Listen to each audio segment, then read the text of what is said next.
how well they are doing in the state, by how much they are losing Philadelphia by. Simply, it cuts into the margins that Democrats need. And here in Bucks County, they're seeing themselves on the screen right now. It means a lot. If he were to win this county, Bucks County, I mean, that would be the first time a Republican presidential candidate has taken this county since 1988. And these suburbs of Philadelphia, this is what pushed Biden over the edge in 2020. Harris needs to do well in these counties if she stands to have a chance of taking the state, guys. Brett, Martha? Alex, thanks. You. So let's go to Bill and see, what are you cooking up over there, Bill? You know, I was just looking at New York. You know, we heard so much about MSG and the insult comic about the Puerto Rican joke.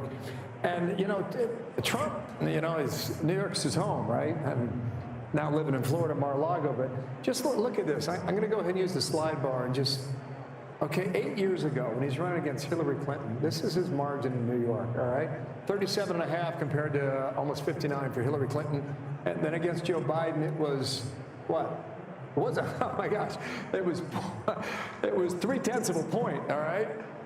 And now we come to 2020 and see the numbers on the board here. That's a pretty decent performance. And we're just getting some insight here in the New York City. He did well over 40% of the vote here in New York as well. One thing I was checking out here, guys, this is the number, right? Path to 270. I guess in theory right now, if you were to close out, you know, you're at 248. If you were to close out Pennsylvania, and even though Alaska has ranked choice voting, which could take a while to post a number here, nonetheless, that would put him right at the number of 270. So even around the blue wall, it's possible too. That goes back to the argument that we've been talking about for some time now, that Trump had more paths to the Oval Office than Harris did. Let's go check on Pennsylvania one more time here, and we'll see. Okay, it's holding steady at 3.5. 90% of the estimated vote out there is now reporting here. In Michigan, you know, the blue wall, 6.3, so that number is stuck a little bit here. Estimated somewhere, maybe 40% of the vote still missing there in Michigan. In Wisconsin, you know, maybe we get some more numbers in. It got 85% of the vote in here. And, you know, Trump's holding on to this 4.2 advantage in Wisconsin. And Wisconsin, they take a lot of pride in what they do. They want to get the vote out quickly. Maybe Milwaukee notwithstanding, but the rest of the state, you know, that's their idea. So we could get that in maybe a little more as we go into what, the 2 a.m. hour? Are we going to 2 a.m. or 3? What are we doing here? Arizona sticking here at 0.7. What's that? Just keep going. Okay, you got it. This is Nevada, so we're starting to get our first numbers in from Nevada. For any of the nerds and geeks out there that have been deep in the weeds about the early voting, you've been watching Nevada. And Nevada's been a pretty good marker there for Republicans. This is a quick count here now. It's saying 75% of the vote is in, and Trump's got a firm lead at 3.4 points, roughly just a tad under 35,000 votes. Clark County, Las Vegas, 70% of the votes in the Silver State here all come from Nevada. Let's see what's happening right now. Okay, Harris, just a tick over 50.2 with 80%. I want to go comparison's sake, 8 years ago, why not, right? In Nevada, I don't know what this number is. We'll find out together, okay? So Hillary Clinton did 2 points better than Kamala Harris, and Joe Biden, okay, did even better, you know, 3.5 over what Kamala Harris is putting up right now. So it appears if you're in the Trump camp, that's a pretty good number right now, just shy of 51% in Nevada early on. Here's close, right? 0.2 points. You know, what happened with Biden? Was it close? Yeah, pretty close, but Biden won the county. So in all likelihood, Trump's got a chance to flip this if it holds up right now. Super slim and more vote to come in, but Nevada is looking good too. And now you start to wonder, you know, how high does this number go on the Electoral College? Yeah, New York Times needle is now at greater than 95% and likely to win the popular vote is what they have. Well, let's check in. Let's go out to Vegas. Jeff Ball is live in Las Vegas. Jeff, what's happening?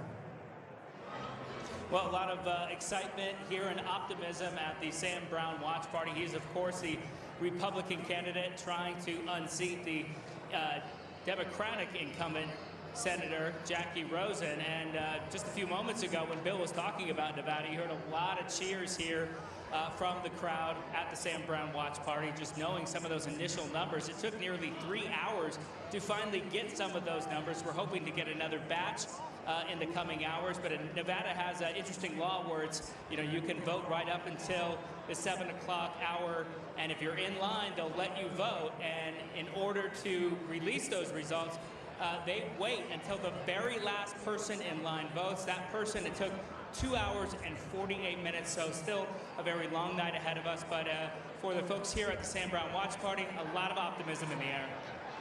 All right, Jeff Ball in Las Vegas. Jeff, thanks. So our panel is still with us, and we have some new folks that are here as well. Kevin McCarthy is joining us. Karl Rove is back. Juan Williams is here. Great to have all of you with us. Kevin McCarthy, let me start with you. Give us an update on what your overall take on the night so far, and then maybe drill down on some of what you're seeing in these House situations as well. The Senate Republicans did an extraordinary job.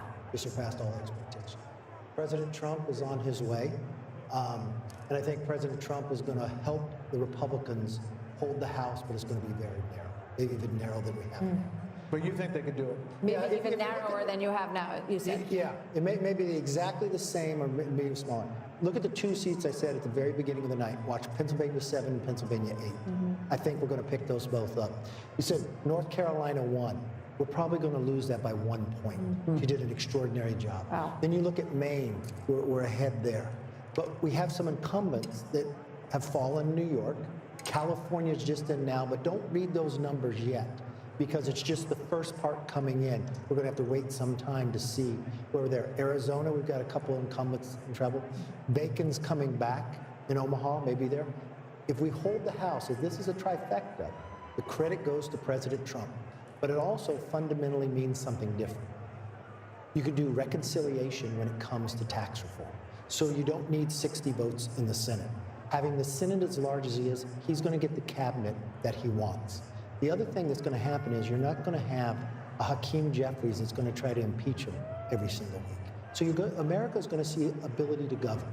And if Republicans take this moment in time to not play games and focus on the issues, they can grow it the next time. Otherwise, it's going to be very competitive in 2 years. But Juan Williams, if it's as big as we think it could be, we obviously haven't made these calls yet, but it's trending that way, and the pathway for her to win is getting narrower and narrower. Isn't it not a mandate?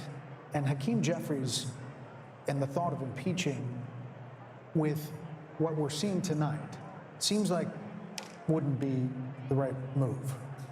Well, I think the Democrats are, dispirited at this moment, and I think that the likelihood, as we pointed out, is that Trump will be the president. And I think that, for me, talking to people like Darren and political professionals around, no one anticipated the size of this mandate, as you call it. I think that there's even recriminations now among Democrats as to Biden and whether Biden should have dropped out earlier or Biden should have stayed. Would a white male have done better? Obviously, Trump has defeated 2 women and now a black woman. So there's all of these questions. But to my mind, it seems to me incredible that a guy who led an insurrection against the United States government is going potentially now, like a phoenix, going back into the Oval Office. It's unbelievable. Well, you have to consider the fact, Juan, that a lot of people didn't think that was an insurrection. They thought it was a riot, but not an insurrection. And had they thought it was really an insurrection, I don't think he could have won. Well, I don't know. The exaggerations about that day. Well, I'm not exaggerating. About the alleged threat to democracy is a piece of what happened in the United States. Well, I don't think so. I think, again, I'm giving you my perspective. And I'm giving you mine. Right, so I listened to you as my friend.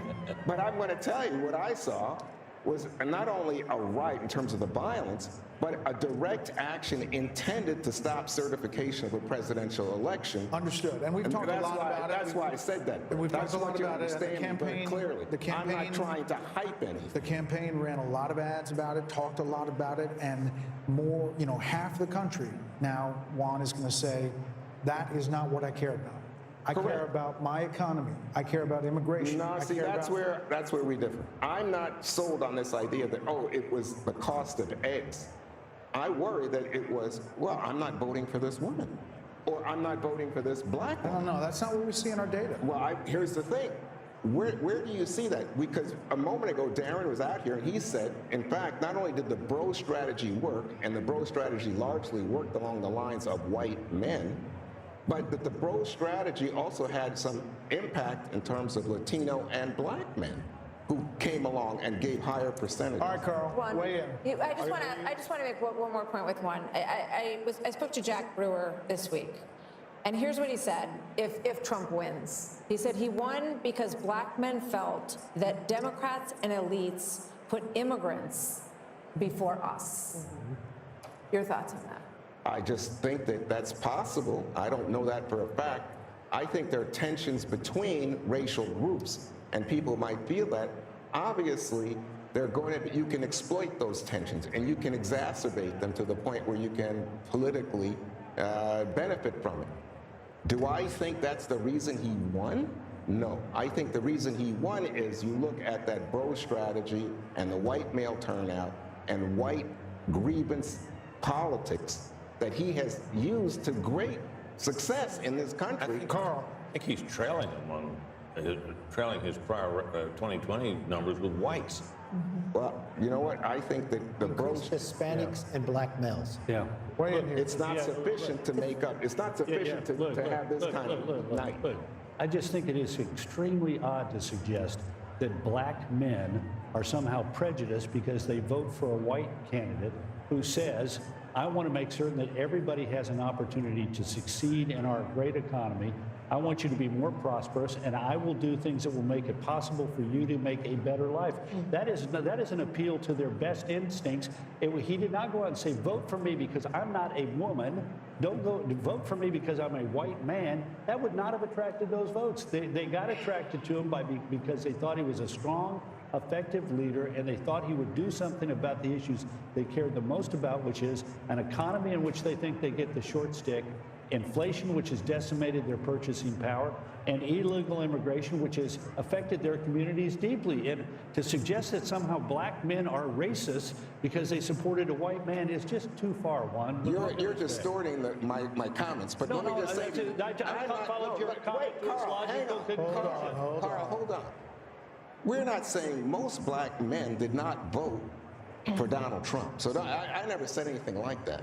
That's just not true. You suggested it's only I'm saying to you, no, I'm saying to you that in terms of this bro strategy for white males, the whole notion of I'm bad, I talk about women in the most disparaging way. There's some men who just said, you know what, I get into, I want to be in on that. I want to be a badass guy. And I think they like Trump's image and the caricature. I think they supported him in spite of that, not because of it. Harold Ford Jr. Because he offered to make their life better. Harold Ford Jr. Look, I tend to agree with Juan about January 6th. I'm surprised by the fact that the country got over that as quickly as we seemingly did, which speaks to the political comeback. I've said here earlier, I think that the fact that some of these issues around the economy and the border were not addressed more forthrightly, I think had. All right. More to talk about here. There's a lot more coming up as election night moves on at 1:15 on the East Coast. We continue to get more vote in. We will be able to make some calls when that vote is in full. Our coverage continues next. Stay with us.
movement from the Mar-a-Lago Trump group, including former President Trump, who is in a very good position to be the next president this evening as well, is heading over to the Trump headquarters, where there are a few thousand people who have gathered for this evening. So we'll keep a close eye on that. Obviously, when he shows up there, we will take you there live. Well, those guys had two Make America Great hats on. I saw someone with a front, really large back. one. Yeah. As we look now at what we have, Pennsylvania. Is this a call, ladies and gentlemen? We are now projecting that Donald J. Trump will win the state of Pennsylvania. Former President Donald J. Trump.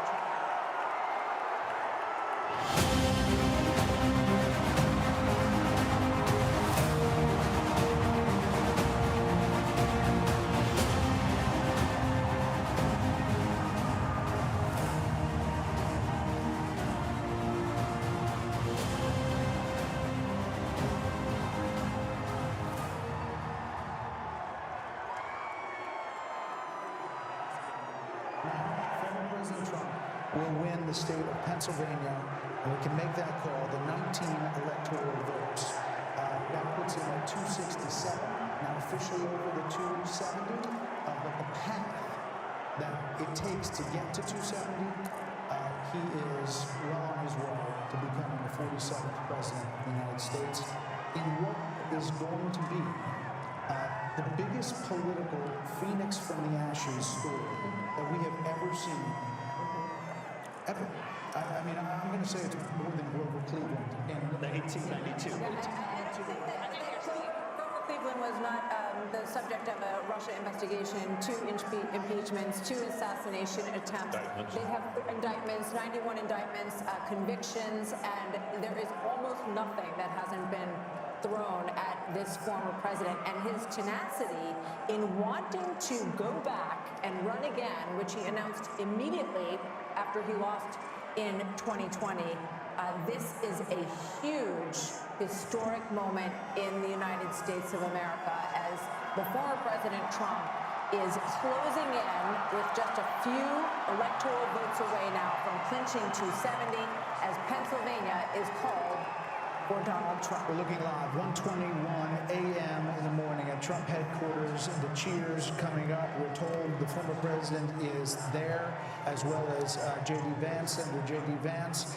They are getting ready to hear from former President Donald Trump. Again, at 267, not there yet, but looking at where that vote is in Wisconsin, where the vote is in Michigan, where the vote is in Nevada and in Arizona. There is no path, Britt Hume, for Vice President. And just 30,000 feet, what this means. Well, I'm old enough to remember when Richard Nixon was declared dead in 1962. Remember the famous speech he said, "We don't have Nixon to kick around anymore." No one could imagine after that failed race for governor, he could have come back in 1968 and been elected president. That was a hell of a comeback. This, to my eye, was a man who was facing many more slings and arrows than Nixon had there at that time, hated though he was by the Democrats. This surmounts that. This is an extraordinary comeback. Dan. He campaigned so energetically, ruthlessly, fiercely, and with more joy than Kamala Harris. And it was so clear that Joe Biden was not going to be able to go the distance. If Joe Biden were still on the ticket tonight, who knows what tonight might have even looked like. That he has been able to accomplish this, it is nothing short of astonishing and amazing. And also I think about Susie Wiles, who's his campaign manager, very quiet, does not like the limelight. Chris LaCivita, who works on it. All of those people who worked so hard and stuck by Trump, no matter what was said about him, they were called every name in the book, including Hitler and Nazis, and they came through. The other thing that's on my mind is, you know, last night at her closing rally, Oprah Winfrey said that if Donald Trump is elected again, basically you can just write America off, like America's just gonna fall apart. That's obviously not true, although I'll be surprised tomorrow if there's a big line at JFK of Hollywood celebrities leaving the country, as I said they were going to. This is the greatest country, and there will be so many opportunities for lots of deal making. I think President Trump will be in the mood, but he also has a huge to-do list. Biden and Harris have left a mess. His closing argument was, she broke it, I will fix it. And she talked about having a to-do list. He's got a big to-do list, but he thrives on it. And you saw that through the whole campaign. He is, I think, enthusiastic about doing the job of being President Harold, and it is just an absolutely remarkable. I think if you wrote this as a movie script, people would say this could never happen in the United States of America. He's a single, I've said this before, he's the single greatest political athlete I've ever seen. And tonight he proved why. There were moments in the campaign where I thought he would said some things and did some things that I didn't quite understand, that I thought maybe detracted from that. But tonight obviously proves that too. He also ran a traditional campaign. He connected with voters on issues. He talked about the things that mattered most to voters. And Democrats said he didn't talk about it in the most full-throated way, he didn't talk about it in the most wholesome way, didn't talk about it in the most comprehensive way, but he connected with voters. I would urge my party tonight, if indeed I think he's almost at 270, we'll declare here shortly once Alaska comes in. Don't write off the American people. Let us not be critical of people for voting for President Trump. He did something we didn't do in this campaign. We had to reevaluate, reassess. Mr. Wonderful said it a little earlier, that may give us an opportunity as a party to revamp, and perhaps we should think about that. But don't write off the people, the American people, for the decision they made this evening. Charlie Hurd, he will be the 47th president of the United States after everything that we saw in this election. It's hard to understand how some in the mainstream media are going to take this, because it was so over the top one way that they thought it was done. There was a landslide prediction from a lot in the media that she was going to have the landslide. It looks like he's going to have the landslide tonight. Yeah, it's truly remarkable. And, the revolution rolls on. And this is not just, a victory for the White House tonight, but also, this is the end of the old Republican Party, which, of course, Donald Trump took on. That was the first thing that he did. The very first thing that he did in 2015 was take on the old Republican Party. He has completely reshaped the Republican Party. The Republican Party is no longer doesn't stand for a lot of things that it stood for before. He has made it a far more middle class, working class, a far more practical party, I think probably a far more durable party. And he's figured out how to win with that. And you can't help but think that with this victory, in 4 years from now, he's going to have the mantle that he can hand to the next Republican. So I don't know how Republicans ever go back to the old party that they were. But it is truly extraordinary, and it is all by the force of one guy, one man who had the fortitude, the strength, the vision, the refusal to accept anything, all of the experts counting him out, and he just kept on fighting and fighting and fighting. Charlie, it would have been one thing for him to come back from a single defeat to be elected again. But when you think about it, he came back from a series of them. I mean, his party lost in the midterm, in his term. 2018. They lost in 2018. They lost the presidential election in 2020, and they had a major disappointment in 2022. Which one might have thought after all that the party wouldn't turn to him again, and yet in the face of that, plus all the things that Martha enumerated, the indictments, all the other troubles that he had, for him to come back from that is really quite striking. And think about how toxic he was after, say, January 6th. And then you're looking at races now in states where Donald Trump very well may drag Republicans, and he's overperforming in a lot of places fellow Republicans. It really does. I think there are parallels to 1980, Mark Penn. When you look at Jimmy Carter, we had hostages in Iran, we have hostages in Gaza right now, very high inflation and a malaise in many ways in the country that I think these people who have been called a lot of names have had enough of. What is your impression of what this means tonight? Well, for a renewal of American jobs. I think people are looking for a border that is sane and an immigration system that works. I think a lot of people over in the Middle East are looking for Iran to pull back in the face of a president whom they fear. And, you know, look, I think it's going to be incumbent on the Democratic Party to understand that the people have spoken and to dissemble and dismantle this lawfare system that they have built up here, which is going to raise a whole series of questions that are going to have to be answered now. But they cannot say that they are better than Donald Trump and recreate a system that does not recognize that he won and the people have spoken and he is going to be the 47th president. We haven't talked about foreign policy a lot, but imagine the Saudis, you know, making a normalization deal with Israel in the face of a new president here. Imagine I'm going there tomorrow night. Imagine a Ukraine deal that Donald Trump talks about. Kevin O'Leary, what is the market going to do in the You're wake gonna of love this? this. What's happened here is the system self-corrected. When you try and break the American model, it fixes itself. And I think people should give credit within the Democratic Party.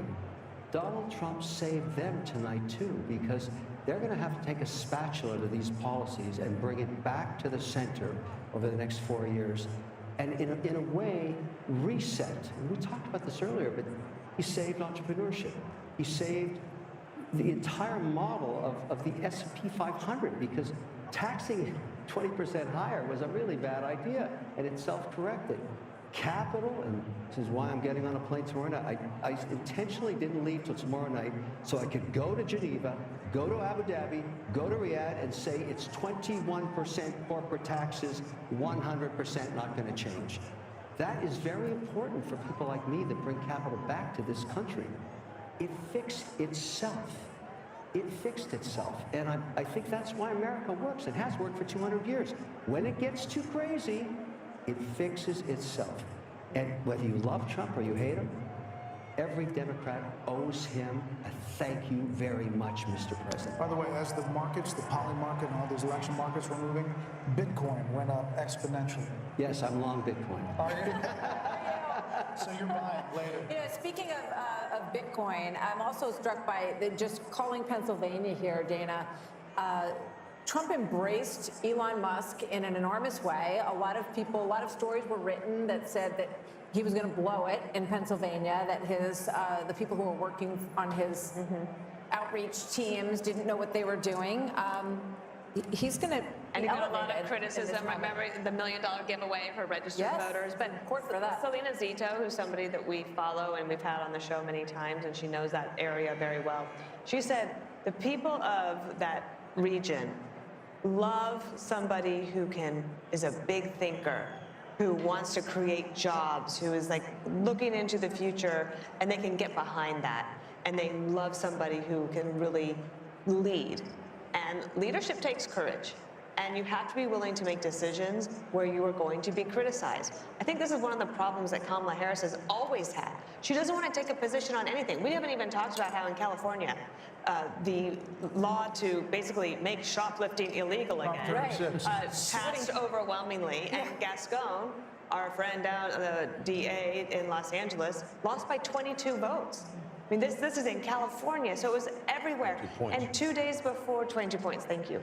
She wouldn't even take a position on that. 75% of the people in California wanted it gone, and you can't take a position to be with them? Not only that, you were part of Prop 47, which changed the law the other way when you were in office. So not wanting to take a position and not being willing to be criticized is a problem if you want to be a leader at that level. She had that affliction in 2020. Why didn't her own party say, you're not the right candidate? I mean, run a process. Well, they did. They ran her out of town right before any votes were cast in 2019. But the same affliction out of there. hit her here. The same problem she had in 2020 hit her in 2024. She's the same person. I mean, it's not all her fault. They put her in a race that she, well, we now know couldn't win. But Karen, in fairness to Democrats, there's no doubt. I agree with you on unrealized capital gains. We shouldn't be taxing that. But we produce more wealth, more innovation, more oil, more cures, more therapeutics over the last 3 years. So I hear you. Democrats are not bad for the economy. Some things she proposed that I'm with you on. But we need to be clear, we're a great country, and we're going to continue to be great. And I trust and hope and believe that President Your party will be great again. I want the and you can thank Donald Trump for that. But he inherited an economy also that was in pretty good shape. I don't want to quarrel about that. All I want is going forward. I agree with you. I want the country to be great, and I hope that both of the parties can work together to try and do that. And I salute President Trump tonight. What a great win, and I agree with you in this regard. My party's got to reimagine and reinvent itself going forward. Listen, I wrote about this, the unity and You did. past presidents and past losers and winners and what they said. This is a big speech, Britt, for former President Trump. As he gets ready to deliver this in front of a crowd, he's obviously taken the slings and arrows and everything that's been said, the fascism, all of the things we talked about tonight. But this moment is actually a moment to reach out. It's an opportunity if he chooses to do that, but it's also 1:30 in the morning. So you got to wonder how many people are alive to hear. But Oh, they're there. And he's definitely A lot of people are still up. The question is, how much is the national TV audience? I bet they're still in. You know, I think back at the moment in Iowa at the beginning of this process, Brett, when we were in a town hall with him, bless you, Brett, and he, you know, we asked him about all of this revenge stuff and that he was going to want retribution, and this is what everyone heard. And there were times when he had language that was that matched that, but he said that he wanted success to be his revenge, and that he wanted a successful America. And I would imagine that we're going to hear something along those lines tonight, but we'll see. Brett, you wrote in your piece, you quoted one of those great old Republican presidents, H.W. Bush, who said that a campaign is a disagreement and an election is a decision. And decisions clear the way for harmony and peace. You know, But listen, there are a lot of Thanksgiving tables that people are still going to have hard feelings after this election, more than any other election. I have one of them. And if you know, passing the Brussels sprouts is not going to be as easy Thanksgiving Day. But this is a chance to move forward, Brett. Go ahead. Well, I was just going to say that one thing that can happen here, and it happened to Biden, in my view. Biden was elected. We had every reason to believe that he would be this sort of moderate deal-making guy that he'd been when he was in the Senate. Yes, he's always followed sort of the drift of his party, but you know, he'd worked across the aisle with many senators, had Republican friends and so on. We thought that would probably be the kind of president he was. And then something happened. Trump went to Georgia and made a mess of that Senate, those two Senate races down there, and the Democrats ended up with control of the Senate, at which point old Biden started getting you know, these historical sugar plums dancing in his head, and went out for a very aggressive agenda. Sure, there were articles about FDR. Oh, He yeah, was going to be the next FDR. FDR. Next FDR. He's going to out-Obama Obama. Remember that? Yep. Well, and that, in my view, that was he would have been, if the Republicans had maintained control of the Senate, first thing that wouldn't have happened was all that wild spending that led to the inflation, or led to a big part of the inflation. And Biden and the country would have been better off because of it. There's always a danger in overreading your mandate. One wonders if Trump will be sober-minded about his. I think that happened to Biden. Early on, remember he said he's going to be returned to norms, and then the historians came in and said, no, you could be bigger than FDR. So he says, fine, okay, I'll spend all the money. Then they caused inflation, and now they end up with this result. Well, he has said that this looks like new President Trump, if he gets to 270, which we expect he will, fairly shortly, yes, exactly, has a moment to bring about the unity that people expected after the last election. Of course, we would be kidding ourselves to think that there won't be a tremendous response to this, tremendous backlash in a lot of corners of the country. So listen, he's going to get there because Alaska's going to be Republican, but we're not done as far as calling states. There could be even more states that go Trump's way. This could be a massive landslide just by what we're looking at in the polls. Fox News Decision Desk count now project, though, Vice President Harris will win Minnesota, and her running mate Tim Walz serves as the state's governor there. That takes it up to 267 to 226. But again, Donald J. Trump will be the 47th president of the United States. More Democracy 24 special coverage next.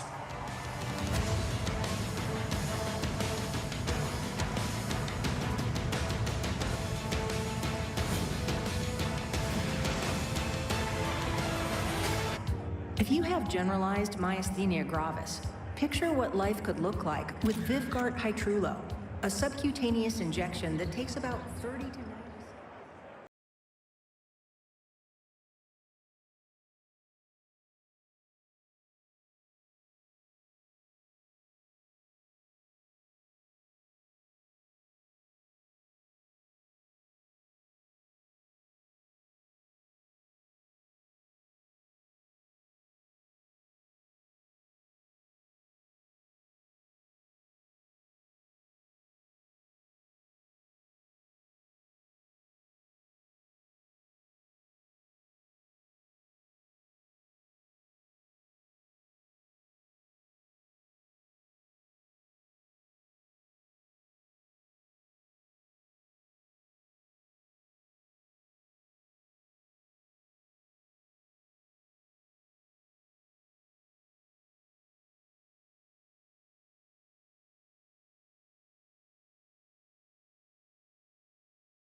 Trump headquarters in West Palm Beach.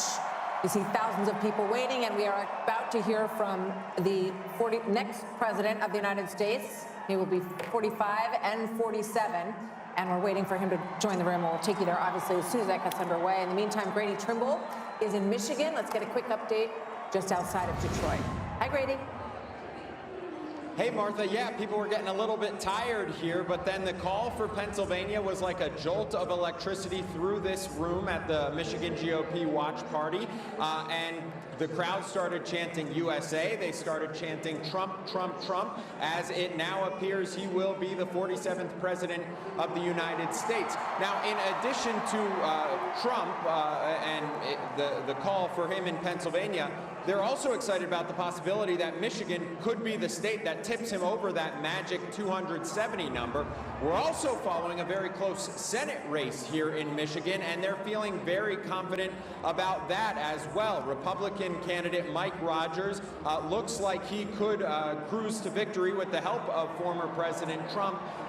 Democratic candidate Alyssa Slotkin, she went out to her crowd at her watch party at around 12:30 tonight and told them to go home and go to sleep, where here they extended this ballroom venue all through the night if they had to, and now it looks like the crowd is fired up as they await former President Trump taking the stage.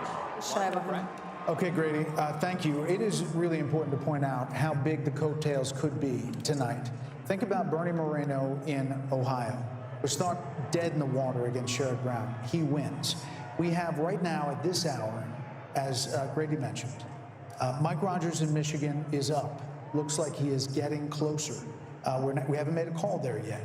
Hovde in Wisconsin, leading right now. Sam Brown in Nevada is closing in on Jackie Rosen. We're talking about historic numbers here. If all of these dominoes fall, you're talking about a Senate that could be 54-46, 55-45. That wasn't in the cards. That wasn't on anybody's bingo card when you came into election night. But these candidates have all fought really strong races, and they have all closed in a very strong way. And in fact, many of them were sort of pulling into +5, +6 in just over the last 3 weeks. So it's a fascinating part of the story. Hopefully we'll be able to call some more of those soon. Former House Speaker Kevin McCarthy says with these coattails, you could see the House going Republican as well, and that would be a part of this story as well. Let's go back out to Trace Gallagher on the West Coast with his panel. Hey, Trace. Brett, thank you. Martha, thank you as well. We've got our panel, Steve Hilton, Jody Armour, Kaylee McGee-White, and Jono Caldwell. You're talking to your panel, Brett and Martha, and we were talking to ours, and Kaylee McGee-White was struck by the whole concept that, again, Trump was undercounted. Kaylee. This is the third consecutive polling miss in a presidential cycle for Donald Trump, and we really need to be asking ourselves, why do they keep getting it wrong? And at this point, it is a choice. Back in 2016, you could argue that you were blindsided. You didn't expect it.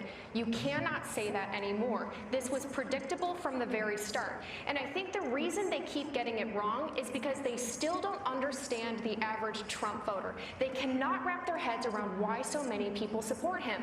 And it's because for a long time, actually for the past decade or so, Democrats in power didn't think they needed to. And even worse, they didn't want to. They didn't want to have to stoop down to understand the concerns over immigration, over the economy. And guess what? The American people sent a very clear message tonight that you better start paying attention, and you better start paying attention soon. We heard a lot of words, demographic. I don't know how many times we heard it, Steve Hilton, but Gianna, you talk about black voters, black male voters especially. We heard it again and again tonight, and you think it's worth talking about. I think this is a historic night. Black men will now, those who voted for Trump will be counted as those who helped save America from further decline. I mean, Kamala Harris has tried her best to create these accents like, you better thank a union member, all of these things that she's done to try to appeal to this community, even going on Oprah Winfrey's talk show or whatever that was to say, oh, I'll pull out my gun and shoot someone that tries to come into my house. I mean, this has become nonsensical.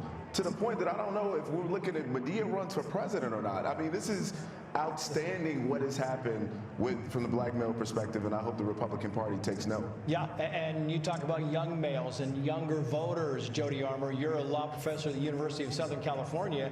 You know what young people are geared into. Are you surprised when you see these voter analysis numbers that young voters came out heavy for Donald Trump? Yeah, well, young voters can sniff out a fraud. They can sniff out somebody who's chameleon-like. She changes her position according to the prevailing winds. They didn't like that. Many across the country, young students said, for me, a red line also is mass atrocities, is collective punishment, is what I see going on in the Middle East, and I see us as complicit in. So they, were saying, I'm not just that enthusiastic. Yeah. And I'm not going to get out. I got 15 seconds for you, Steve. I just think when I see this unfold, Trace, it is just a massive victory. Oh, we got to jump back. Sorry, guys, back to you. We got Trump coming up. Trace, thank you. The Fox News decision desk can now officially project that Donald Trump will become the 47th president of the United States. The former president's comeback will be complete with a win in Wisconsin, a state that he narrowly lost 4 years ago. He is now the second president in U.S. history to win non-consecutive terms. The first was Grover Cleveland in the late 1800s. Senator JD Vance will become the 50th vice president of the United States. Voters expressed deep frustration with the Biden administration, and former President Trump and the future President Trump overperformed in urban areas, particularly with men, proving just yesterday. Now it is possible that Donald Trump runs the table. Just yesterday. Now it is possible that Donald Trump runs the table with these states and builds on a big landslide electoral win.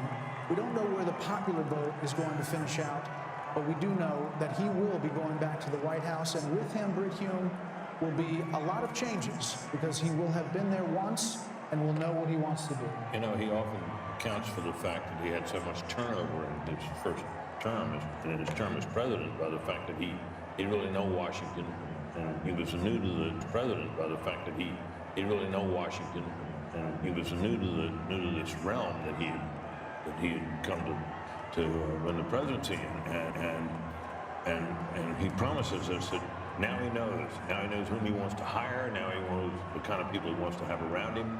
A lot of people are saying that means a lot of very experienced people around Washington will be ruled out, and maybe they will. But it's going to be very interesting to see the kind of people he reaches out to and reaches out for in the days and weeks ahead as he builds his administration. We're joined by Kayleigh McEnany, Trey Gowdy, and Katie Pavlich. Kayleigh, you've been part of the last administration. You've seen you can see the joy in all these people's faces. Think about the angst and the, all that this campaign has been through. And now there is the prospect of creating what you want to create in a second administration. Your thoughts, 30,000 feet of this win.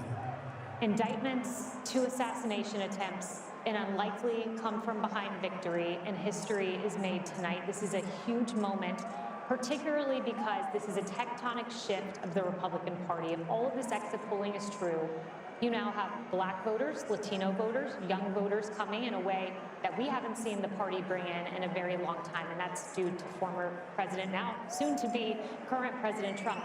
And I just want to say this as we wait for him to come out. I remember having a conversation with Ivanka Trump in 2016 about his remarks. And before he went out to give those remarks, he had speech A and speech B. Speech A was a more boisterous Trumpian speech. Speech B was a speech full of unity. And he looked up, Ivanka said, saw the faces of crying Hillary voters. He ripped up the boisterous speech and said he wanted to heal the nation. And the first words he said were an appreciation for Hillary Clinton, for her service to our country. And then he said, now it is time for America to bind the wounds of division. And he said, we are a party of all races, creeds, and religions. That is more true tonight than it was 8 years ago. And I fully expect President Trump right now is maybe ripping up that more boisterous speech and preparing to unite the country. It's an amazing message. I hope Kayleigh's right. I hope you're right. And we're gonna get a chance to see here in a minute. Trey Gowdy said something on your show the other day about how one of the things that you hope also is they're a little more prepared this time. They've got a great transition team, and they're going to need it. And I hope that there are a lot of people who want to go in and be helpful. Trey? Yeah, I think his transition team has done a wonderful job vetting potential candidates. And to Kaylee's point, I think a liberated Donald Trump, he's never going to be on the ballot again. This is his last term. I think, Harold, he will surprise his detractors. I think he will be not anything like what his detractors have described him as being now that he is liberated. If I'm wrong, you can hold me to that. But I think he will, a liberated Donald Trump is going to shock his detractor. He has said that the assassination attempts had an impact on him. You know, we saw him in many ways return to the very rough and tumble style that we've seen in Donald Trump towards the end of this. But now he will take the stage tonight as the next president of the United States, and he will not be able to run again. Yeah. And I think that is another liberating factor potentially for President Trump.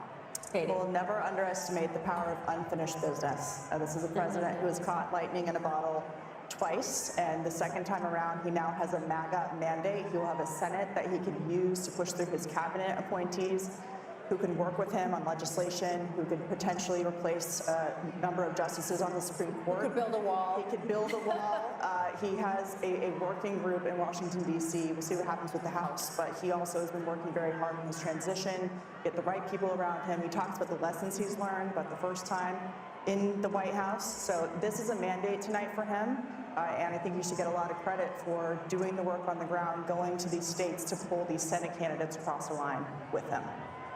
What do you think the analysis is going to be? There's going to be a lot of time to digest all of this. We're focused now on what the incoming president is going to say. What do you think the analysis is going to be on the Democratic Party and what went wrong? I think it's going to be agonizing. I think it's going to take a little while for consensus to form about what the party needs to do next, or what it did wrong this time. It'll be grudging at first. One can certainly imagine that if the party were smart and shrewd political voices were heeded, that there'd be some major changes in their agenda and their approach in this. And you think of the issue sets that they've tried to run on against this man that failed. They need to reconsider all of that. And I think it'll take a while. Now, our colleague and friend Mark Halperin, who's been very astute this particular cycle, he thinks there's going to be blood in the streets and people are going to be hysterical. I hope not, but it could happen. Ben? I am really looking forward to reading some of the stories, probably with a lot of anonymous sources amongst Democrats with the recriminations, and it's going to be fast and furious, and you will have people saying that Joe Biden should have dropped out the day after, not dropped out, but said he was not running for re-election on the day after that midterm in 2022, and either endorsed her or said, let there be a primary, and Dr. Jill Biden, there will be thoughts about her, and I wonder how chilly that White House is going to be for the next 90 days as they try to figure it out. And let me just say that as Vice President of the United States, Kamala Harris will certify the election results on January 6th. A lot of irony in that moment. Harold, your thoughts? This is how our country is organized, and it's a great education, I think, for people who had very high passions in this race. There are Democrats who were fervently for Joe Biden. He performed poorly during a debate, and the party switched to Kamala Harris, and there was genuine excitement, I think, built over a period of time. And some of that excitement was an aversion and almost a dislike and a disdain for Donald Trump. But I hope it's a moment that we can all grow from, because if we don't, not in a selfish, partisan way, Democrats won't progress. And I don't think you can fly and soar as a great country unless you have both wings working together. And President Trump, tonight, I'm going to be interested in that tone, Kayla. I was reminded of your words, reminded of what you said as you shared it. I remembered that story, and I hope and pray for the country tonight that President Trump, who has every right to be joyful, every right to celebrate,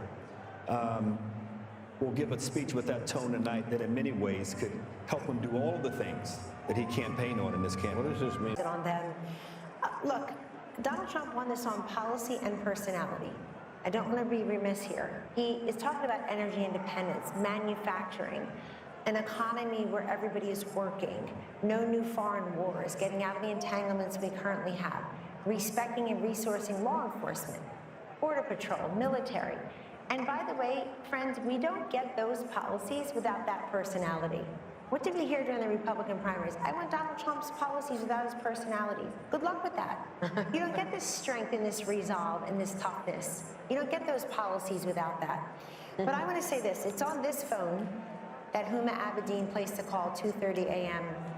on November 9th, 2016. And on the other line was Secretary Clinton to concede the race to Donald Trump on my phone. I handed it to him, and I said to Vice President-elect Mike Pence, make sure Hillary actually concedes. She did. And President Trump was gracious to them, too. They came to the luncheon at the Capitol after the inauguration. The Obamas and the Clintons were there. I was there to see it myself. And then something just changed. The Washington Post said, let's impeach him at noon, 2 minutes after he's inaugurated. Melania wrote about this in her book. So, Harold, I hear you. I hope everybody can unify. But I got to tell you, my friend, I think it starts with your party and not mine. Fair enough. They had this guy in a courtroom. He's not an indoor cat. I get it. They had him in the courtroom. They have him impeached. They have him. And whether people think that was justified or not, now is a good time to respect the will of the people. Forget about us, the will of the people. I agree with you. I'm just saying be a gracious winner and let's move the country forward. I agree. And I know you will. That was my only point. I heard a gracious winner today when I talked to him. I really did. He's known for a while. He was going to, I wrote a piece on FoxNews.com October 11th saying he's going to have a narrow landslide. I think he's felt that for a while, but he wanted to go and earn it. And I even think the people around him have to be gracious too. I think he will. I know him as well as you. Yeah, that's a different question. Can be gracious as well. That's a different question. We can always hope. No, that comes from the top. Once more, I just want to say how much money was spent on this election. $15.9 billion with a bill. Wow. B, if you spend $1,000 a day for 2,740 years, that would be $1 billion. It was 16 times that. What has been spent on every race, presidency, the whole deal. $16 billion. And here we are. What is that, a check you can write to for every American? What did you About say? $50. If not $40. But I just want to say, every presidential race has a medium. You know, you go back to television, cable. This was, in some ways, a podcast experience of a campaign. And those are free to go on podcasts. And you wonder how much of that money really needed to be spent when there's a lot of ways to reach people. But I think it's really interesting and something we'll be talking about a lot in terms of the reach of these endorsements. You know what I was struck by? The final and Musk and the rest of the them. final ads where they were excellent. They talked about making America great again, but then ending with the assassination attempt and that fist in the air, the iconic image, and the fight, fight, fight. Absolutely. Warrior president. And it worked. Yep. Yeah, toughest son of a gun we ever saw. That was the last note we see in that ad. And I think, for whatever you think of the guy, you got to admire that. Yeah. I mean, the adversity he's faced, everything we've seen in other presidencies and other political figures who've gone through all kinds of trouble are pale in comparison to what he's been put through. No, maybe it's time for his enemies to stop it. Not only that, but the energy that he has is truly amazing. He's the Energizer Bunny. Let's check in with Aisha Hasni, speaking of the Energizer Bunny, at Trump headquarters in West Palm. Aisha, this has been a big night all night long. I'm sure it's really getting fever pitch now.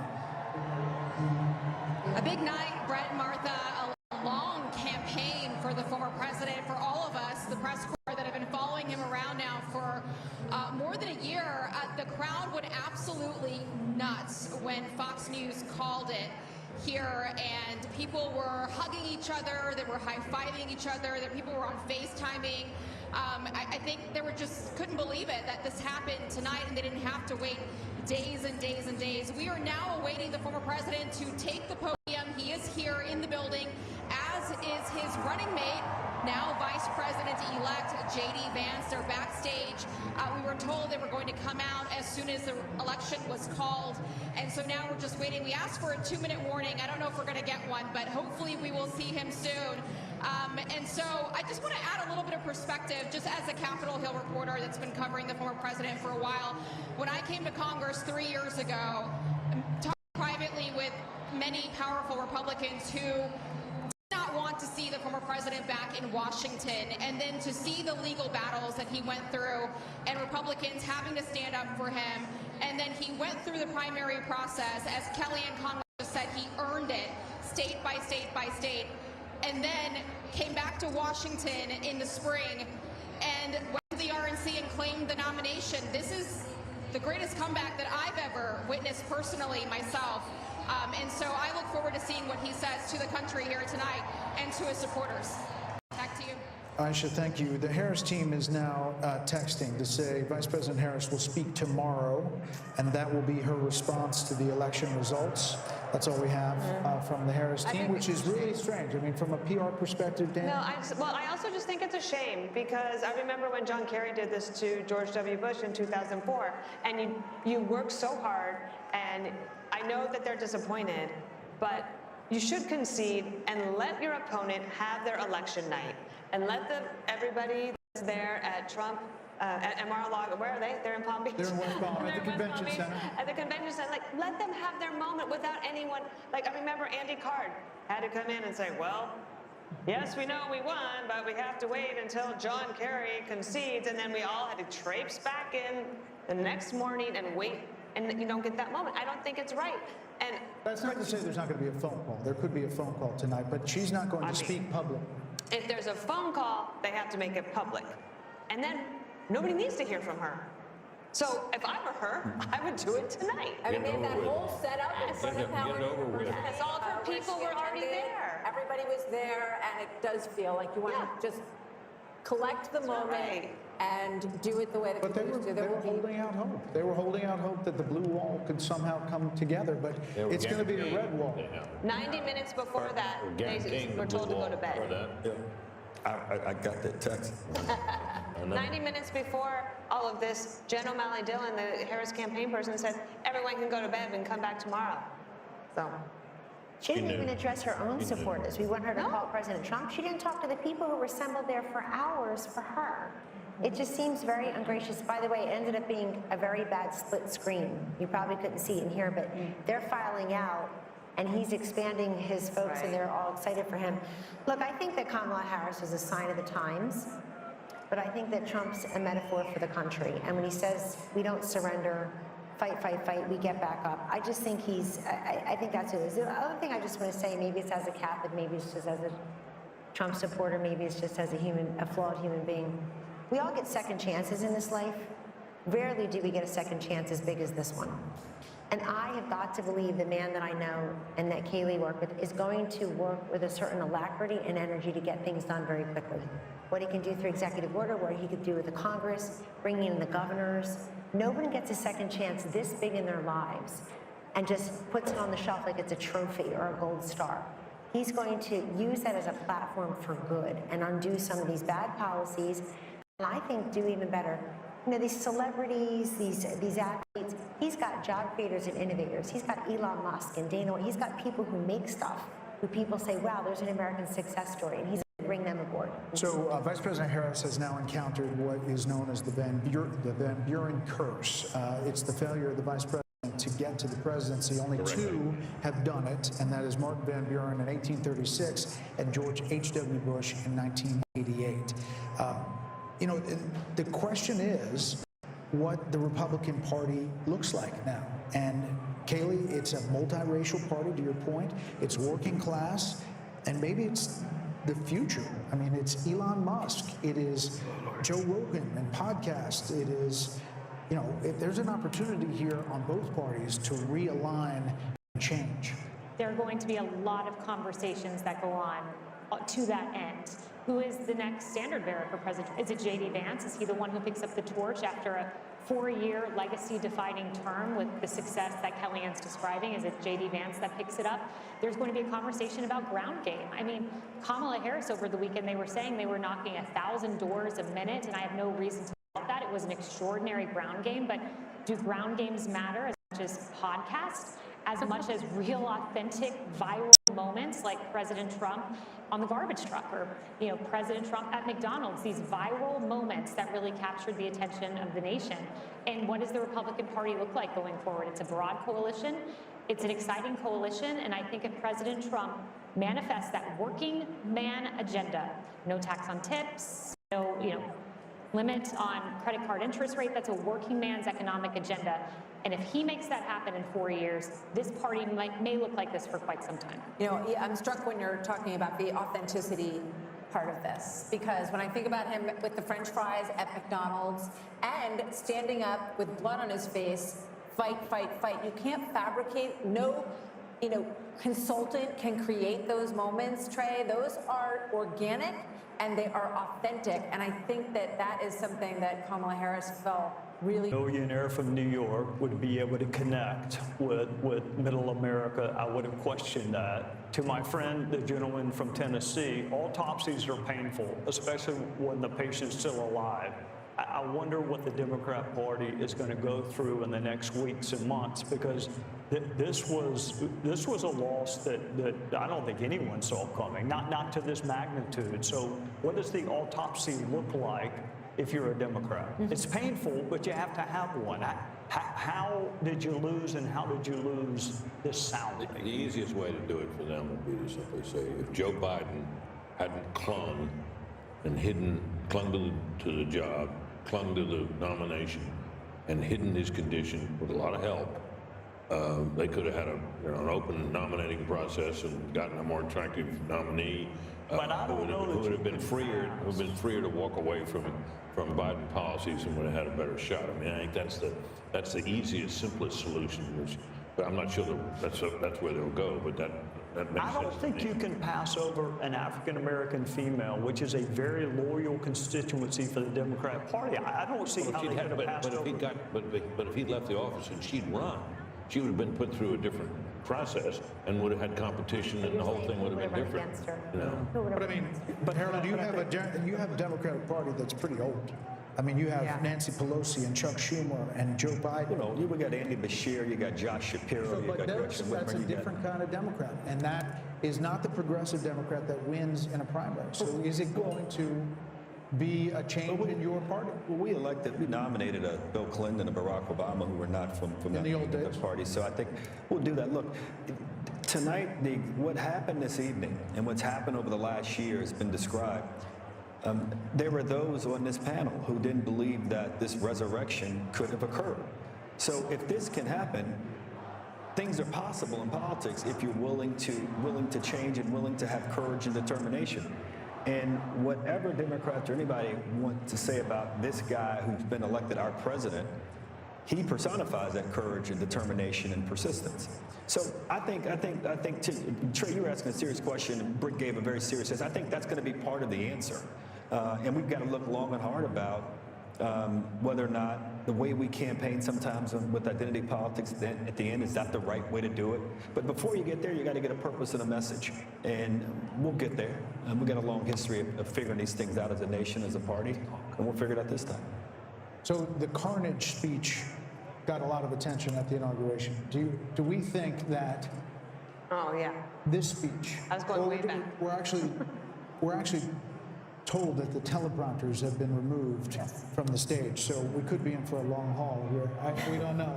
But what do you think? He's coming, but there may not be teleprompters. I'm saying he goes off the teleprompter anyway, but he, the other night at the Al Smith dinner, he was upset that there were teleprompters, because he doesn't want to use them. So. Right. So, Dana, what does this speech look like? This one right now? Yeah. I think look, I don't know. He's one of the most unpredictable people, too. So I think that's why we're all here, and I'm wide awake, and I've been awake for almost 24 hours now. And I am curious to see. I think I wasn't just thinking about this speech. I'm thinking about the inauguration speech, which would be 8 years since Carnage speech. He had a rally for hours, and part of the things he has done as well is created this camaraderie amongst people so that you could go to a place where you're not afraid to wear your red MAGA hat, and you could say, I'm not the crazy one. I'm not the only one who thinks the way that I do. I can actually have friends, and That doesn't mean that there shouldn't be outreach to the other side. I believe in love thy neighbor. I love all of that. But he has created something special here, so I kind of want him to take a victory lap tonight. I don't think this is necessarily the moment for unity, especially when she won't even concede and give him the night to celebrate. Kellyanne, you were looking at the popular vote. He's still up, and could finish up.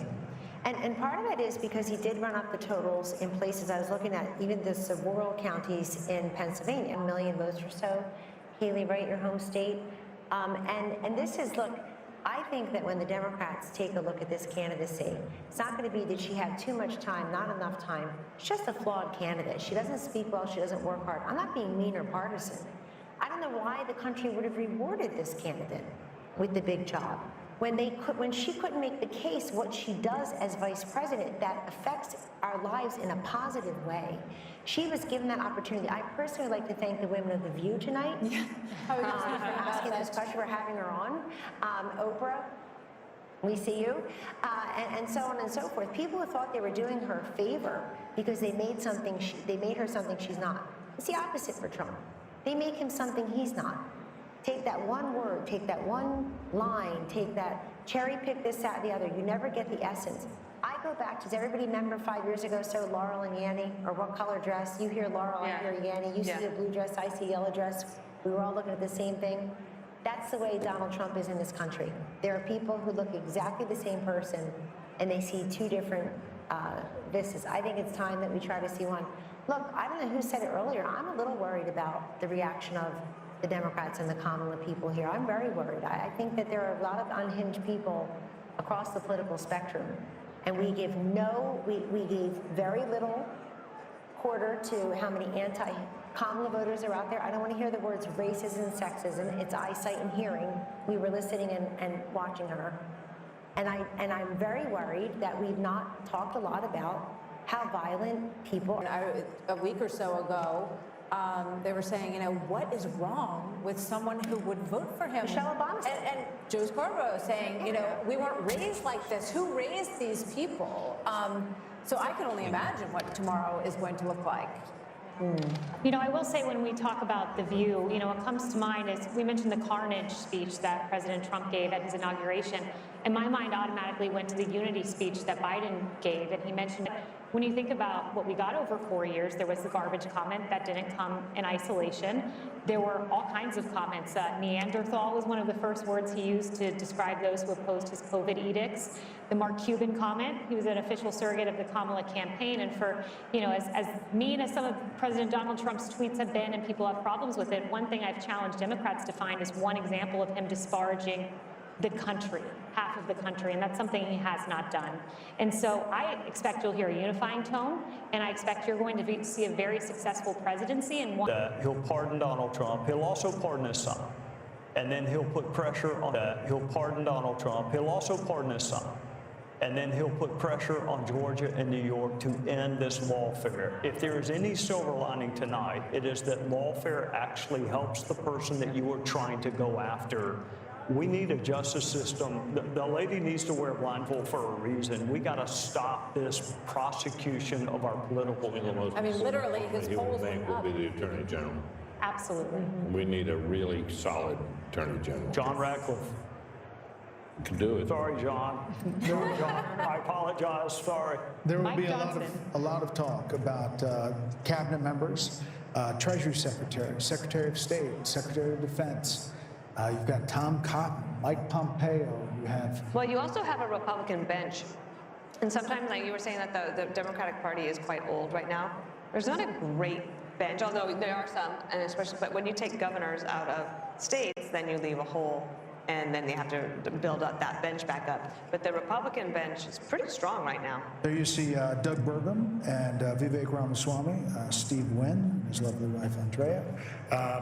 So people are there waiting for the former president. Britt would like to know where he is. He's watching us. Can we say tonight, though, Harold, that the melting pot still works? that Hispanics, Black Americans, working class Americans, standing up, asking what their government is going to do, asking their government to see them. I congratulate him tonight. I didn't want him to win, but I congratulate him on his victory and wish him the best for my country. And I can only hope that the concerns that are articulated by my dear friend Kellyanne, that they're not realized. I hope that my party and my friends, and for that matter, Republicans alike, that we're all able, once we get past the moment here, the 24 hours of excitement and joy and celebration, to understand that what we're really celebrating is the greatest experiment to have ever come to existence. It will celebrate 250 years of its own existence in 2026. So those are my thoughts, brother. I'm struck by the issue that of abortion, because it was talked about so much, and it was presented as if, you're a woman and you are not going to support her, then you hate all women. They said that husbands, were hateful towards their wives and the women in their lives if they didn't support this candidate. And I think it just goes to show that that kind of, manipulating, it doesn't win. And narrowcasting us based on our gender. I think Kamala Harris was talking to us from the waist down, and I think Donald Trump was talking to us from the waist up as well. That's where my eyes, my ears, my heart, my brain, and my big mouth are. So, you got to talk to the woman in full. It's as if she doesn't know anything about the economy, or she doesn't care about what's going on in Ukraine or Israel or with Iran, or can't do the math on her grocery bill. It's an insult. Of course people care, but we care about many things. Just as we are not monolithic in life, we're not monolithic thinkers politically. But Martha, something else happened. They put these ballot initiatives on to try to gin up turnout for the Democrat. And they did that, and it kind of backfired. Look at this popular vote. And it backfired. The other thing is, if you've got 10 abortion ballot initiatives, you can vote your conscience on abortion, and you can vote separately or similarly for president. The presidential race was not a proxy for your position on abortion. By the way, somebody sent me the statistics. Over $500 million spent on ads about abortion. $500 million in this country out of the $16 billion Brett is talking about. $37 million for pro-lifers. The rest was the pro-choicers. It's just insane amount of money. So we've spent a lot of time talking about markets tonight and the betting markets. Trey, at this point, it's at about 66% that Republicans hold on to the House as they're ticking down the possibilities, and they look at these coattails with not only the popular vote, but what could be and is shaping up to be an electoral college landslide. Should he control the White House, the Senate, and the House, like he did at the beginning in 2016, the possibilities open to a lot of things. Yeah, I was there in 2016, and we had everything but an agenda. That mistake will not be made this time. He will deal with the border. He will deal with tax is coming up. There is a plan being formulated by Mike Johnson right now, and John Thune or John Cornyn or whoever becomes the majority leader. The mistakes of 2016, I think we were surprised that he won. I'm not saying he was surprised, but others were surprised. The other thing I will remind you, Brett, when he won in 2016, you recall what he said about Hillary Clinton. She's been through enough. There was a lot of pressure to prosecute her. He said she's been through enough. I wish my Democrat friends would say the same thing about him and say enough is enough. Drop the cases in New York and Georgia. Biden shouldn't wait on Donald Trump to end these federal cases. They should be ended by Joe Biden. If you really want unity, then quit using lawfare to divide the country. Quit using the justice system to try to win political races. We are still following these Senate races, and as we wait for the former president, by the way, there's Nigel Farage there talking in the crowd there. Britt, this is remarkable in that some of these races were not even suspected to be close, expected to be close. Mike Rogers, he was a long shot at one point against Alyssa Slotkin. Good candidate. In Michigan, good candidate. Strong candidate. Former chairman of the House Intelligence Committee. Right. But Sam Brown was left essentially, he was not going to win. He was not on anybody's list. Nope. Likely switching. Not getting much money or attention. No, but I think he's a competent candidate. Once again, we have. By the way, there's Sam Brown right there, 48.1 to 47.2, 80% in over Jackie Rosen. How much? It renews our understanding that candidate quality matters. Yep. In this cycle, Republicans in the Senate races in particular fielded some pretty darn good candidates that gave them a shot in states where Republicans often face an uphill battle. And the fact that, it looks like it won't be just a squeaker, there might be a little margin there for Republicans in the Senate is testament to that. Let's see what Wisconsin is, guys. Can we put up Havdi in Wisconsin?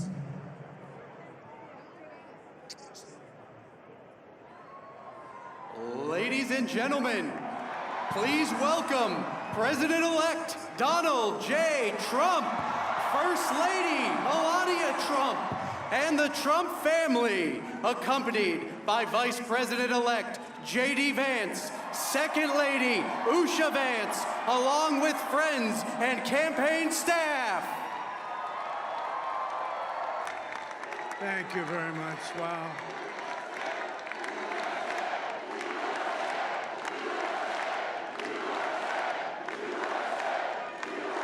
Well, I want to thank you all very much. This is great. These are our friends. We have thousands of friends on this incredible movement. This was a movement like nobody's ever seen before. And frankly, this was, I believe, the greatest political movement of all time. There's never been anything like this in this country, and maybe beyond. And now it's going to reach a new level of importance because we're going to help our country heal. We're going to help our country heal. We have a country that needs help, and it needs help very badly. We're going to fix our borders. We're going to fix everything about our country. And we made history for a reason tonight, and the reason is going to be just that. We overcame obstacles that nobody thought possible, and it is now clear that we've achieved the most incredible political thing. Look what happened. Is this crazy?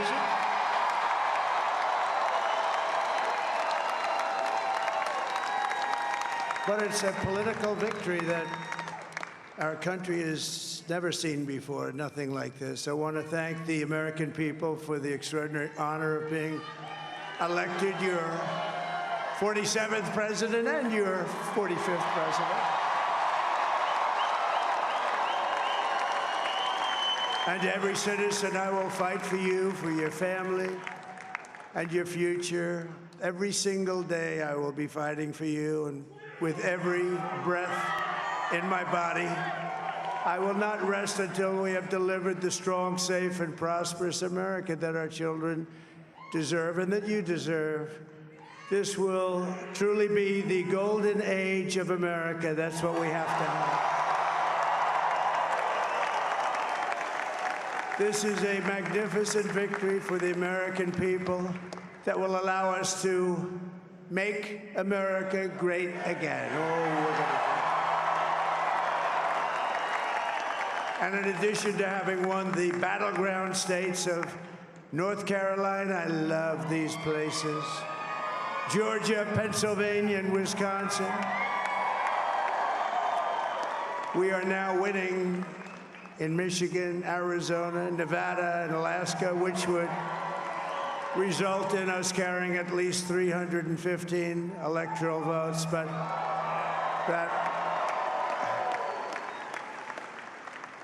but it's much easier doing what the networks did or whoever called it, because there was no other path. There was no other path to victory. We also have won the popular vote. That was great. Very proud of that.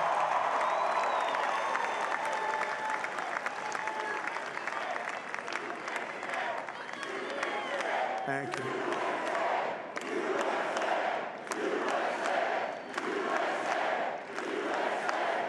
Thank you very much. Thank you. Winning the popular vote was very nice, I will tell you. It's a great feeling of love. We have a great feeling of love in this very large room with unbelievable people standing by my side. These people have been incredible. They've made the journey with me, and We're going to make you very happy. We're going to make you very proud of your vote. I hope that you're going to be looking back someday and say that was one of the truly important moments of my life when I voted for this group of people beyond the president, this group of great people. America has given us an unprecedented and powerful mandate. We have taken back control of the Senate. Wow, that's good. And the Senate races in Montana, Nevada, Texas, Ohio, Michigan, Wisconsin, the great Commonwealth of Pennsylvania, were all won by the MAGA movement. They helped so much. And in those cases, every one of them, we worked with the senators. They were tough races. And I mean, the number of victories in the Senate was absolutely incredible. And we did tele-rallies. We did tele-rallies with each one of them. And sometimes we did 2 or 3 and it was amazing to look at all of those victories. Nobody expected that, nobody.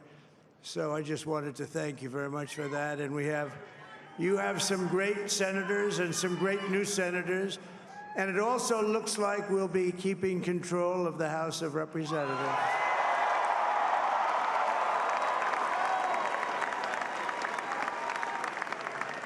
And I want to thank Mike Johnson. I think he's doing a terrific job, terrific job. I want to also thank my beautiful wife, Melania, First Lady.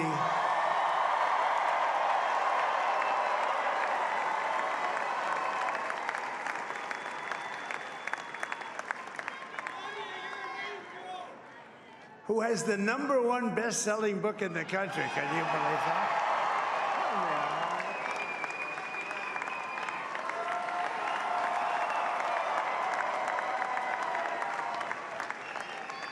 Oh, no, she's done a great job, works very hard to help people. So I just want to thank her. But I want to thank my whole family, my amazing children, and they are amazing children. Now, we all think our children are amazing. Everybody here thinks their children are amazing, but that's a good thing when you think they are. But Don, Eric, Ivanka, Tiffany, Barron, Laura, Jared, Kimberly, Michael, thank you all. What a help. What a great.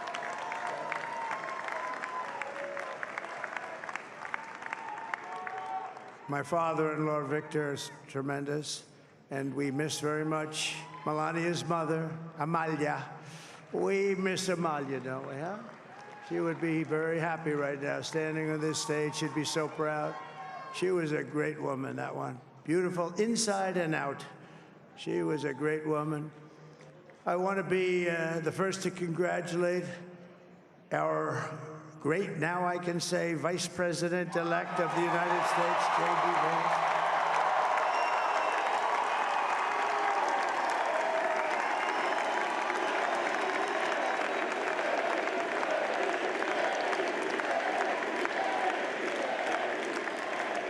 And his absolutely remarkable and beautiful wife, Usha Vance. And he is a feisty guy, isn't he? You know, I've said, go into the enemy camp, and you know the enemy camp is certain networks, and a lot of people don't like to, sir, do I have to do that? He just goes, okay, which one, CNN, MSDNC? He'll say, all right, thank you very much. He actually looks fun. He's like the only guy I've ever seen. He really looks forward to it, and then he just goes in and absolutely obliterates them. Say a couple of words.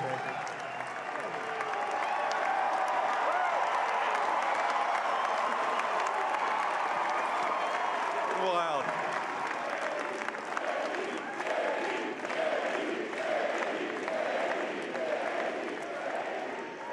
Well, Mr. President, I appreciate you allowing me to join you on this incredible journey. I thank you for the trust that you placed in me. And I think that we just witnessed the greatest political comeback in the history of the United States of America.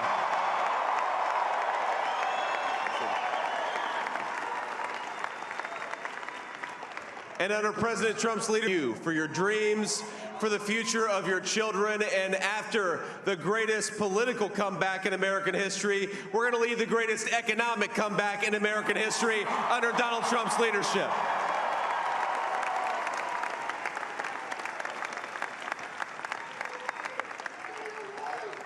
Thank you very much. He's turned out to be a good choice.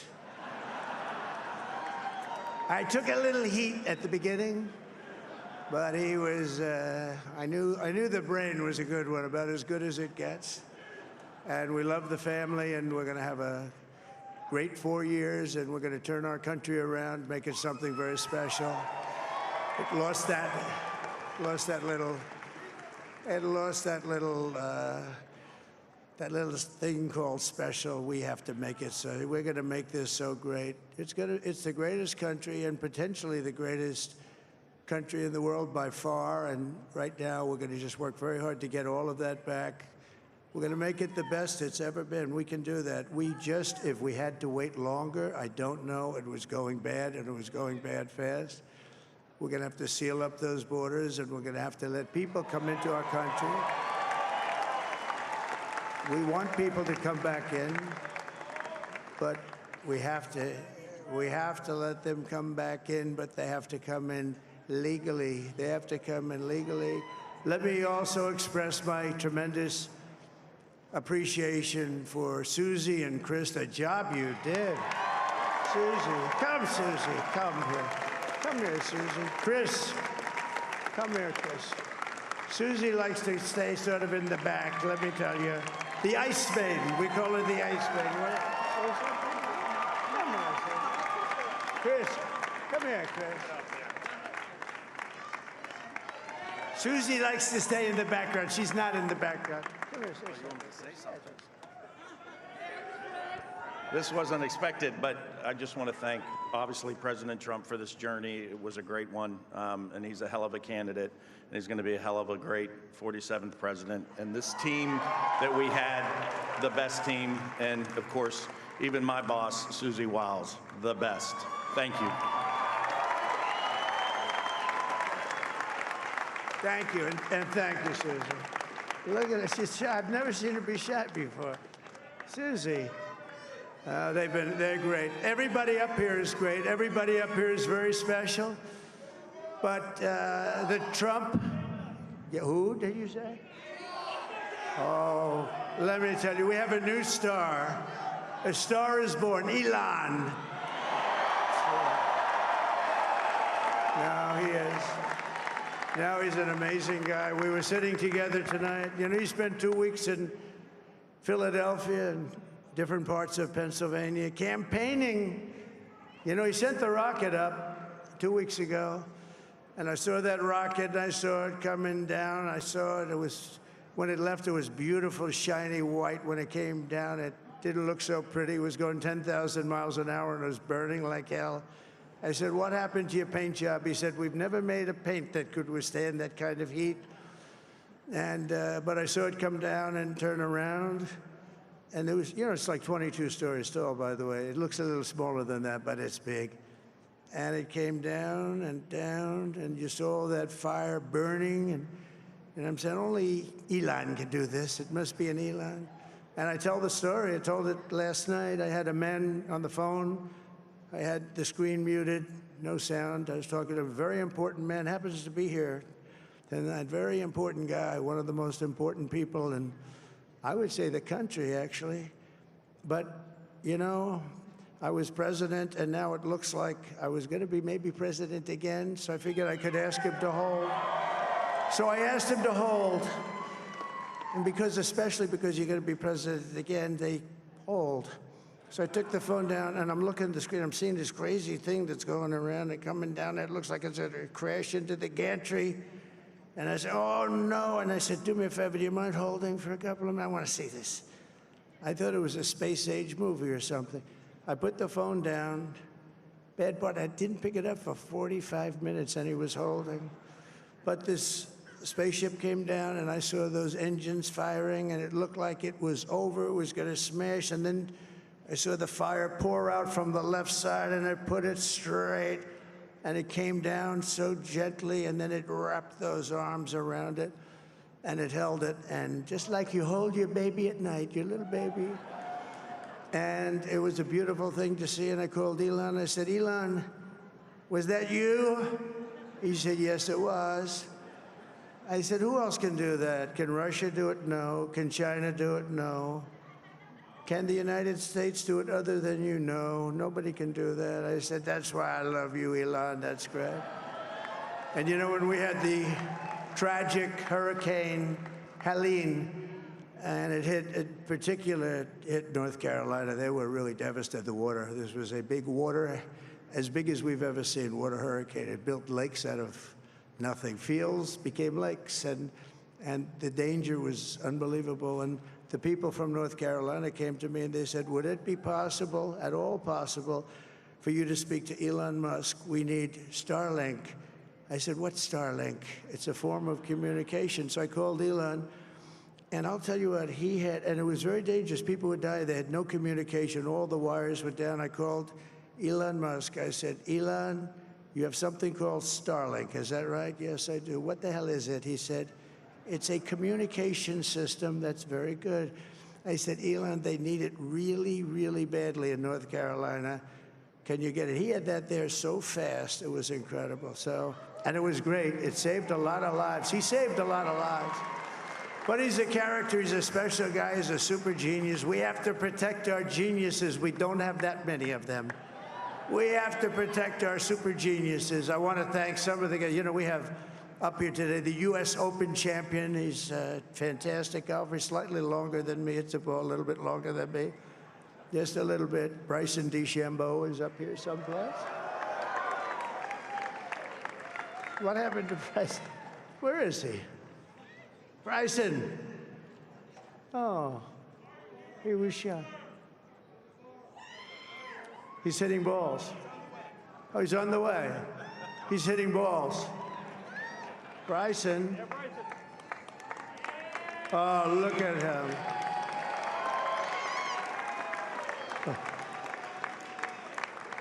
He had he's got a great career going, great U.S. Open.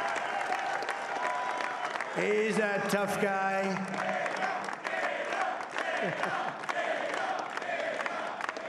So Dana started UFC and came to me, do you mind if I use your, nobody wanted to give him a rinse because they said it's a rough sport, a little rough. And I helped him out a little bit, and I went, and they said, this is the roughest sport I've ever seen, but I began to like it, and he loved it, and nobody's done a better job in sports. And you know, he's a very motivational kind of a guy, what he does. He gets these fighters, and they really go at it, and it's become one of the most successful sports enterprises anywhere at any time. It's doing so well. I'd like to ask Dana just to say a couple of words, because people love to hear from him. Dana,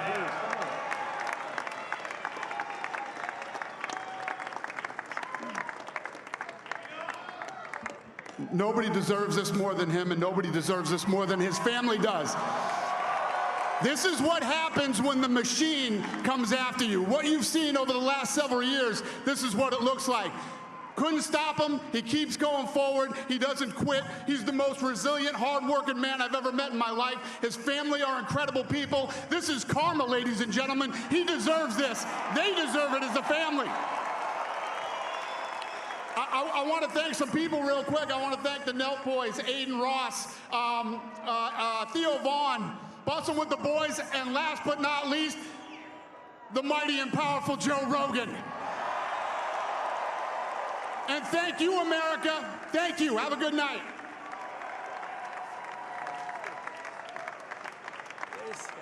That is a piece of work. Now he's an amazing. He's the heart and soul of this really great movement.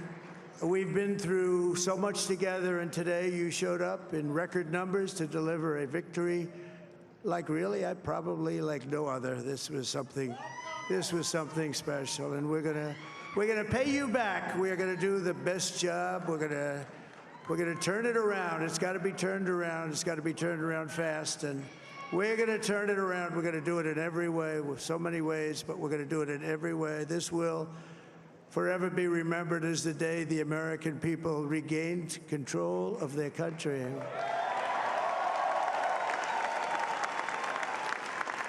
So I just want to say that on behalf of this great group of people, these are hard-working people, these are fantastic people, and we can add a few names like Robert F. Kennedy Jr. He came in. And he's going to help make America healthy again.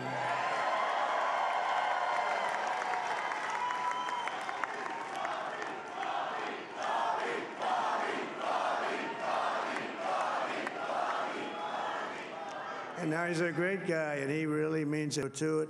I just said, but Bobby, leave the oil to me. We have more liquid gold, oil and gas. We have more liquid gold than any country in the world, more than Saudi Arabia. We have more than Russia. Bobby, stay away from the liquid gold. Other than that, go have a good time, Bobby. We're going to be paying down debt. We're going to be reducing taxes. We can do things that nobody else can do. Nobody else is going to be able to do it. China doesn't have what we have. Nobody has what we have. But we have the greatest people also. Maybe that's the most important thing. This campaign has been so historic in so many ways. We've built the biggest, the broadest, the most unified coalition. They've never seen anything like it in all of American history. They've never seen it. Young and old, men and women, rural and urban. And we had them all helping us tonight. When you think, I mean, I was looking at it, I was watching it. They had some great analysis of the people that voted for us. Nobody's ever seen anything like that. They came from all corners, union, non-union, African American, Hispanic American, Asian American, Arab American, Muslim American. We had everybody, and it was beautiful. It was a historic realignment, uniting citizens of all backgrounds around a common core of common sense. You know, we're the party of common sense. We want to have borders. We want to have security. We want to have things be good, safe. We want great education. We want a strong and powerful military, and ideally, we don't have to use it. You know, we had no wars. 4 years, we had no wars, except we defeated ISIS. We defeated ISIS in record time, but we had no wars. They said, he will start a war. I'm not going to start a war. I'm going to stop wars. But this is also a massive victory for democracy and for freedom. Together, we're going to unlock America's glorious destiny. We're going to achieve the most incredible future for our people. Yesterday, as I stood at my last stop on the campaign trail, I'll never be doing a rally again. Can you believe it? I think we've done 900 rallies approximately from the, can you imagine? 901, something, a lot of rallies. And it was sad. Everybody was sad. Many people, I said, this is our last rally. But now we're going on to something that's far more important, because the rallies were used for us to be put in this position where we can really help our country. That's what we're going to do. We're going to make our country better than it ever has been. And I said that many people have told me that God spared my life for a reason.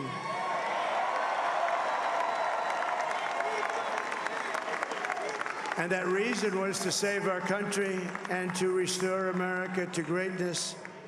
And now we are going to fulfill that mission together. We're going to fulfill that mission. The task before us will not be easy, but I will bring every ounce of energy, spirit, and fight that I have in my soul to the job that you've entrusted to me. This is a great job. There's no job like this. This is the most important job in the world. Just as I did in my first term, we had a great first term, a great, great first term. I will govern by a simple motto: promises made, promises kept. We're going to keep our promises. Nothing will stop me from keeping my word to you, the people. We will make America safe, strong, prosperous, powerful, and free again. And I'm asking every citizen all across our land to join me in this noble and righteous endeavor. That's what it is. It's time to put the divisions of the past 4 years behind us. It's time to unite. And we're going to try, we have to try, and it's going to happen. Success will bring us together. I've seen that. I saw that in the first term. When we became more and more successful, people started coming together. Success is going to bring us together, and we are going to start by all putting America first. We have to put our country first for at least a period of time. We have to fix it. Because together we can truly make America great again for all Americans. So I want to just tell you what a great honor this is. I want to thank you. I will not let you down. America's future will be bigger, better, bolder, richer, safer, and stronger than it has ever been before. God bless you, and God bless America. Thank you very much. Thank you. Thank you very much.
circuit.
The secondary audio circuit for the